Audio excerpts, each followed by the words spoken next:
Anyway, Sean, you can introduce yourself. I can. So,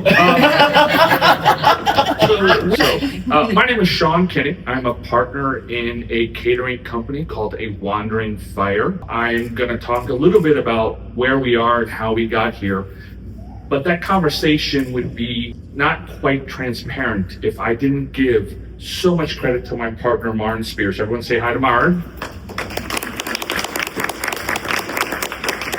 And I say this because Maren actually started this catering company 15 years ago. And unlike maybe some of you, or maybe like some of you, she did not start A Wandering Fire, artisan pizza and catering, because she had a lifelong dream of owning a catering business, let alone a pizza shop. This was not a dream of hers when she started this 15 years ago. It was basically a consequence of living in rural Wisconsin, being female, and getting a divorce, and having to step into the opportunity that presented itself in the moment. There is a terrible loneliness for entrepreneurs, and I would imagine many of you recognize that.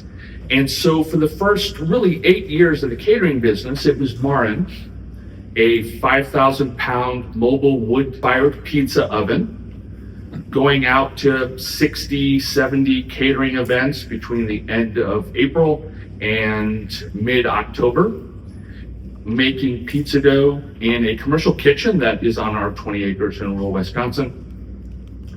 Then doing all of the prep work. We make all the dough from scratch. And again, when I say we, I really mean Maren and our kitchen staff. We make all the dough from scratch. We make all the sauces from scratch. We try to buy local from local farmers whenever we can. And we try to incorporate that into what we do. So that was essentially version 1. We are on version 5 now. And I'll just give you a really quick overview of that because it's hard to understand where we are now, why we got involved with the FFI without some perspective on that. So version 1 really was that first 2 years following the divorce, just trying to figure it out, make it work. Version 2 was really from 2018 to COVID-ish, through COVID, and doing that a bit more and knowing a bit more and dealing with all of the fallout that comes post-divorce in a family that's been together 16, 17 years. Especially again in rural Wisconsin where our average distance that we have to travel to get to an event is 90 minutes. Mm-hmm. So we travel because of where we are in Polk County. We go as far north as Duluth, as far south as Red Wing and Rochester and Pepin, all over the Twin Cities in western Wisconsin. And so she was essentially doing that with her 1 or 2 other staff members. It was a mixture of catering business, weddings, grad parties, some corporate events, some celebrations of lives, and vending. Anyone who's been to any kind of festival or fair, seen a food truck, you have not seen us because we're not a food truck. When we pull up to a site, we have a truck pulling a 4,000 or 5,000 pound oven that's already at 800-900 degrees. Open the door off, set up an outdoor kitchen, which includes a stretching table, topping, the oven itself where we cook 3 to 4 pizzas at a time in a 900 degree oven, cutting table. And if you're vending, you also have to collect payments. You have to make the pizza, you have to give change, you have to find that person.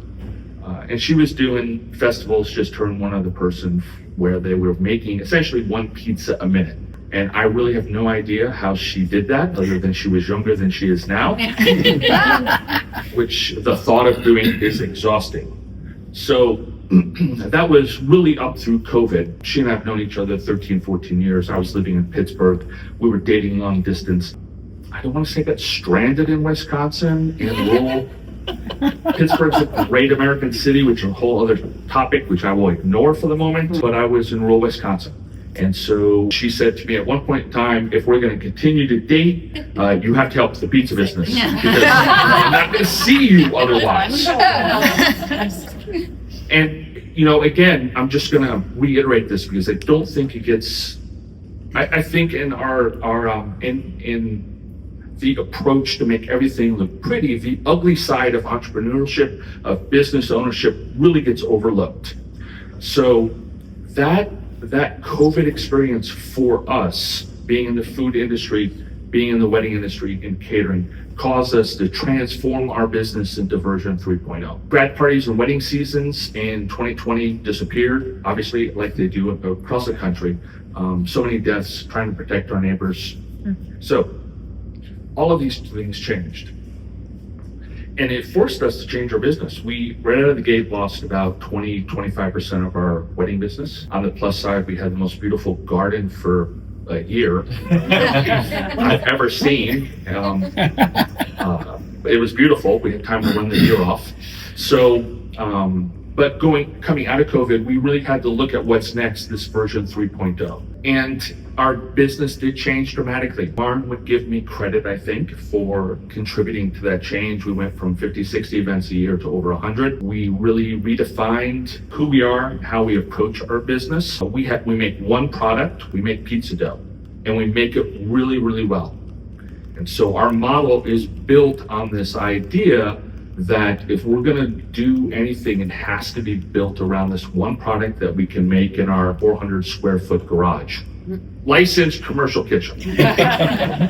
Our garage, essentially, right? On well water with utilities through a rural co-op. None of these things are necessarily bad, but this is what we had to adapt to. We don't have the resources, not just resources, infrastructure they have in Madison or Milwaukee or Green Bay or even Eau Claire. To go to Cisco to get cheese or some of the things that we need is just about a 60-minute drive. Go to Restaurant Depot for boxes and plates and other things like that. Again, it's a little bit of a haul. So it is our business. For us, there are handicaps to it based on our location that we have to navigate, and we've been super successful. The other thing we had to look at was, what are we capable of doing? There are essentially 78 days in a catering season. We can do one event a day. Only 78 days a year. We still squeeze in about 115 events a year. About 15 of those are vending. Everything else is grad and corporate events, or grad, weddings, and corporate events. 90% of those are weddings, all in this region. And I make this distinction about this growth because our current iteration, we recognize that we have a cap. We turn away over 200 events a season, partially because we like to sleep, but a lot of it has to do is we cannot make more pizza dough in the facility that we have. And so the FFI program really caused us to evaluate. I started the cohort this year, January of this year, went through the cohort. It really forced us to examine what we were doing and abandon a lot of things that we thought we are, or we would be who we are in the direction we're going. So Maren and I 2 years ago started talking about buying a building a production facility where we could just make pizza dough. That would allow us to have more space to buy a second and third pizza oven. And FFI really shined the light on the fact that helped us better understand that there are limits to what she and I are capable of as we started going financing and breaking it down and getting a calendar. I'm 58, Maren is not. How much longer do we have?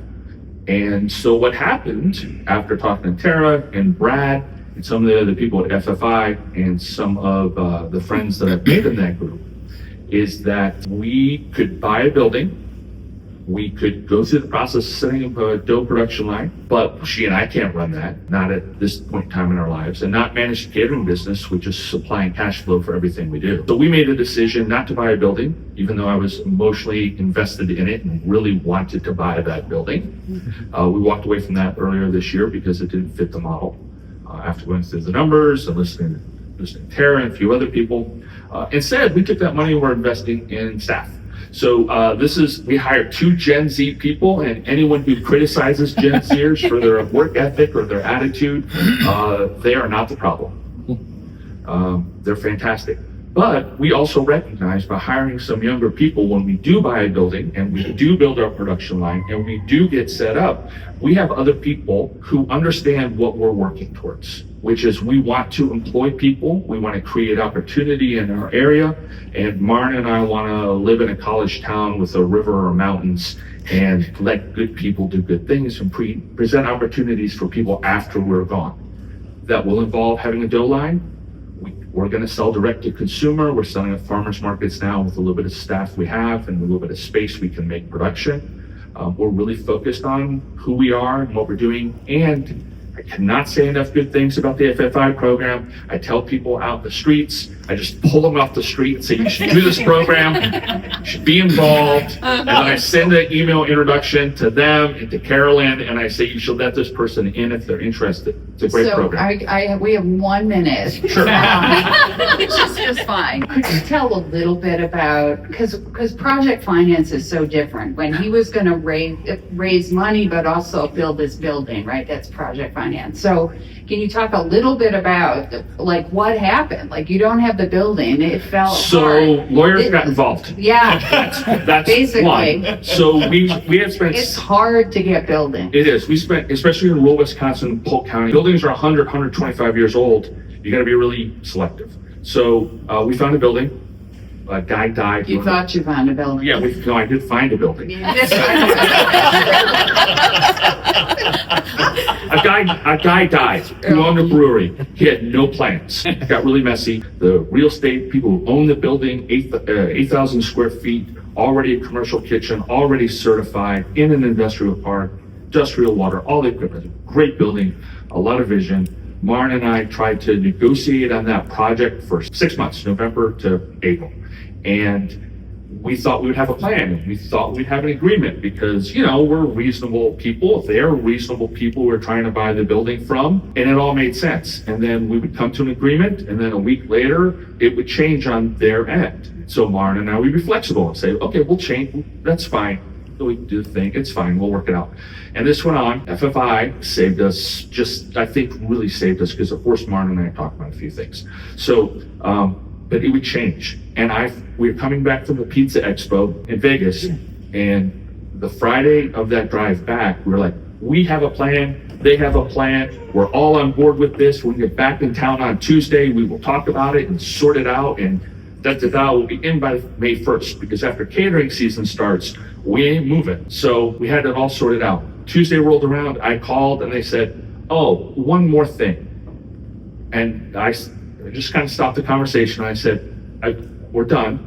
I'm going to call my attorney, because we have an attorney, and I'm just going to let him handle it. And he handled it. He looked at everything and he said, what they're asking for, nobody does. This is not a good plan. Sometimes you gotta walk. And that's what we did. Thank you for that 1 minute. Thanks for summarizing that, Terry. Were you on the road with me? It's great.